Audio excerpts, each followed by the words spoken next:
Brands आपको एक से एक फीचर्स का लालच देके अपनी बाइक बेचने की कोशिश करते हैं, लेकिन सच तो ये है कि अगर बाइक का की कंपोनेंट यानी कि इंजन ही ढीला डाला हो तो ओनरशिप का मजा बिल्कुल खराब हो जाता है। बाकी चीजें तो फिर भी बदल जाएगी, लेकिन इंजन को आप नहीं बदल सकते। इसीलिए किसी भी बाइक को लेते टाइम टेस्ट राइड करके समझना बहुत इंपॉर्टेंट है। लेकिन अक्सर लोग 15-20 मिनट की टेस्ट राइड में इंजन को नहीं समझ पाते हैं या फिर समझना ही नहीं चाहते हैं। और ऐसा इसलिए है क्योंकि मेजोरिटी ऑफ पीपल जाते हैं प्राइस के ऊपर, फीचर्स के ऊपर और डिजाइन के ऊपर। तो आपकी इसी परेशानी को दूर करने के लिए आज मैं आपको बताने वाला हूँ कि मोटरसाइकिल मास मार्केट में कौन सा इंजन ज्यादा रिलायबल है, परफॉर्मेंस, माइलेज और रिफाइनमेंट के बेसिस पर आपको कौन सी बाइक को सेलेक्ट करना है। तो वीडियो को पूरा एंड तक देखना ताकि आप सेलेक्ट कर सको आपको कौन सी बाइक को लेना है। बाकी वीडियो स्टार्ट करने से पहले देयर इज वन थिंग, मेरा जो चैनल है केएसएन टॉक्स वो 50 के सब्सक्राइबर्स के काफी नजदीक है और आप में से सिर्फ 3% ही हो जो सब्सक्राइब करके बैठे हो। बाकी देखो, अगर आप भी सब्सक्राइब करते हो ना तो मुझे भी मोटिवेशन मिलेगी ऐसी एंगेजिंग वीडियोस बनाने की।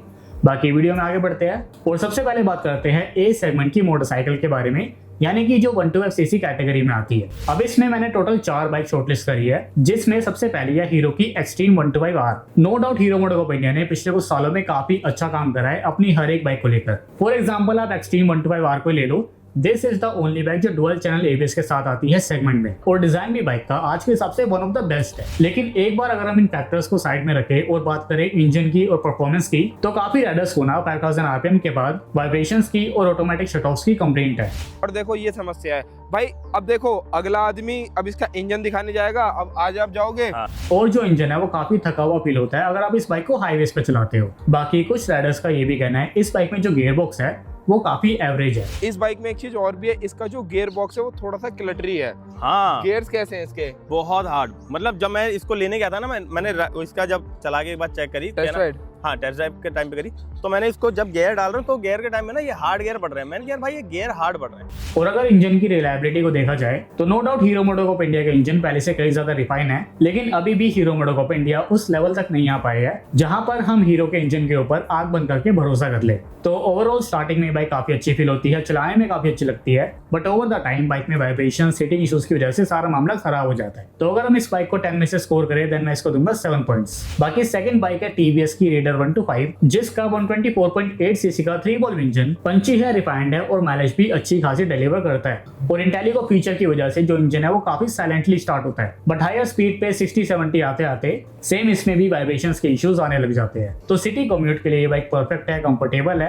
बट अगर आप इसको ऐसा लॉन्ग राइड्स के लिए हाईवेज पे भगाने के लिए परचेस कर रहे हो देन आपको इसमें थोड़ी बहुत दिक्कत आ सकती है। बाकी जो स्कोरिंग है मैं उसमें इसको दूंगा 8 पॉइंट्स। तो थर्ड और फोर्थ बाइक है होंडा की SP125 और CB125 हॉर्नेट। दोनों ही बाइक में सेम इंजन है, बट जो हॉर्नेट का इंजन है वो थोड़ा सा ट्यून हो रखा है हायर परफॉर्मेंस के लिए। अगर हम बात करें दोनों ही बाइक की, तो जो इंजन है वो काफी ज्यादा रिफाइन है, इवन हायर स्पीड से भी आपको इसमें वाइब्रेशंस ना के बराबर फील होती है। एंड बीइंग अ होंडा जो रिलायबिलिटी है बाइक की वो तो कहीं नहीं जाने वाली। तो अगर आप लॉन्ग टर्म के लिए किसी बाइक को लेने का प्लान कर रहे हो then Honda SP125 and CB125 Hornet can be a better option. बाकी अब चलते हैं सेगमेंट बी की तरफ, जिसमें आती है 150 से 200 सीसी कैटेगरी की बाइक, और इसमें सबसे पहली है यामाहा FZS। अगर डेली यूज को और फैमिली कंफर्ट को देखते हुए आपको किसी बाइक को लेना है then Yamaha FZS is far better than any other bike. आपको इसमें कंफर्ट अच्छा मिलता है, आराम से बाइक 50 से 60 का माइलेज दे देती है। इसका जो इंजन है वो काफी ज्यादा रिफाइन है एंड काफी रिलायबल भी है। बस एक कमी मुझे इस बाइक में लगती है वो है इसकी पावर डिलीवरी, बट अगर आपको परफॉर्मेंस चाहिए देन यामाहा की XSR और MT-15 तो है ही, बट इन दोनों बाइक को आप फैमिली पर्सपेक्टिव से नहीं ले सकते। अगर आपको परफॉर्मेंस चाहिए, सोलो राइड्स आप ज्यादा करते हो देन आई डोंट थिंक कि आपको सेगमेंट में यामाहा MT-15, XSR और इवन R15 से बेटर बाइक कोई मिलेगी। बाकी स्कोर बोर्ड्स में मैं इन तीनों बाइक को दूंगा 9/10।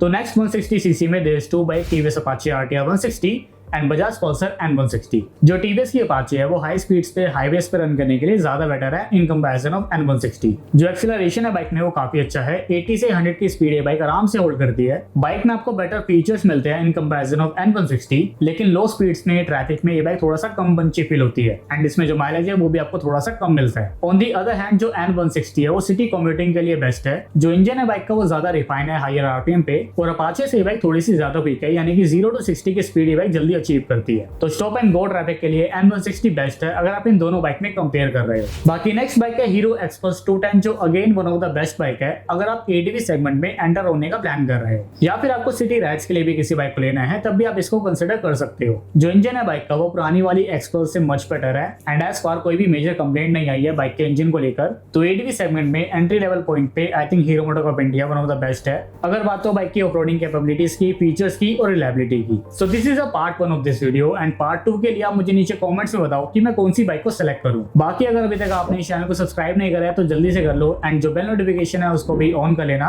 ताकि जो मेरी वीडियोस है वो सबसे पहले आपके पास आए। बाकी आज के लिए इतना ही, कल दोबारा से मिलते हैं एक और नई वीडियो के साथ में।